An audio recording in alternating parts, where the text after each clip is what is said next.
sebelum kita salat, sebelum kita khusyuk, sebelum kita berpuasa, sebelum memaknai puasa dengan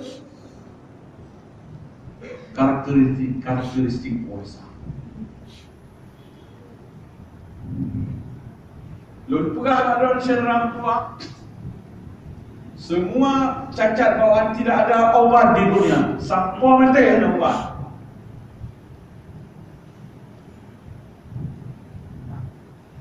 Karena itulah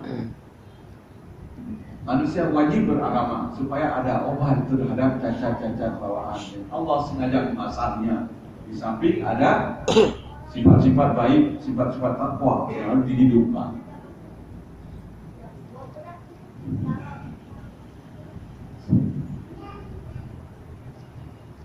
Hanya umat sampai mati, kecuali dengan pelatihan-pelatihan yang kuat seperti pelatihan Ramadhan.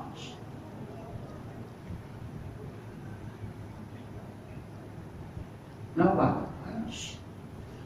Cacat-cacat kekurangan ini pertama karena bawaan.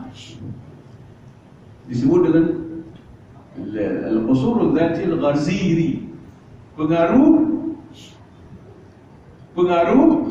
insting.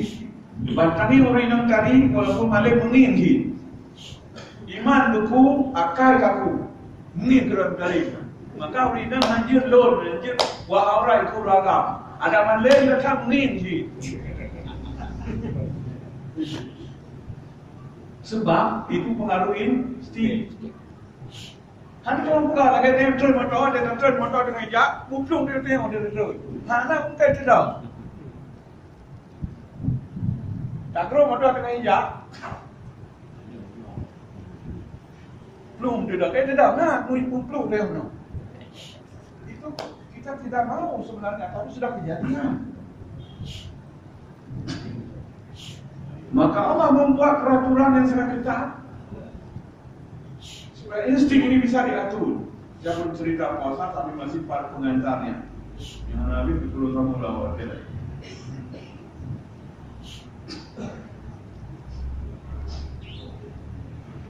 Ada juga kelemahan kita pengaruh sosial.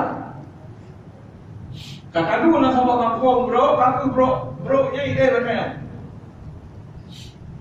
Urang kun kakek maka menggampunglah kampungnya kakek ini. Anumit terutama. Tadu orang ni urung laur, ramui lagi urung laur. Tadu orang urung lagi, ramui lagi urung lagi. Pengaruh sosial.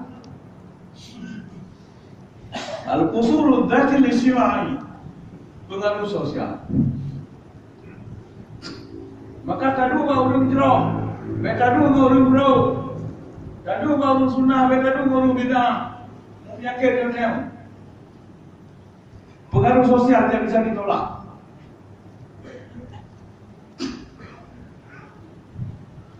Maka ada nawai luci aku ke kampung di Pak Musa 12 hektar. Kalau guna kampung yang got, nanti boleh urang lain, tapi kalau boleh kait jegating.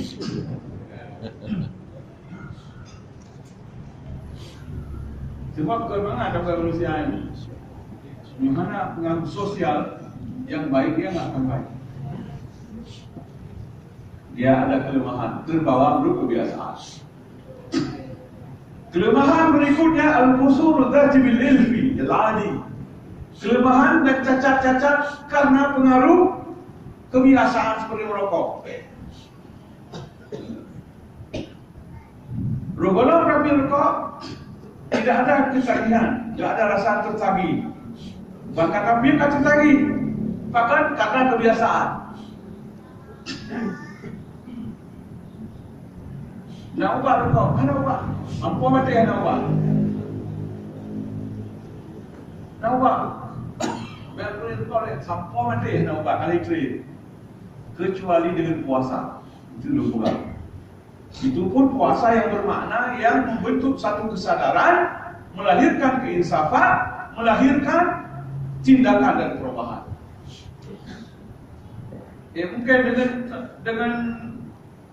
dengan puasa kita rokok juga bukti ji, nah udah bekas, udah hasil sekali rokok, hasil sekali, Bukannya kita baca buku sahur apa? Betul. Kopi rokok dia sahur. Krim tu sereneti ada rokok. Kau nanti.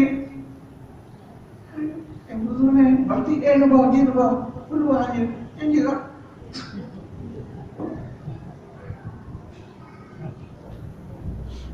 Yang je lah kau. Kenapa? Hanya dah berarti makanya.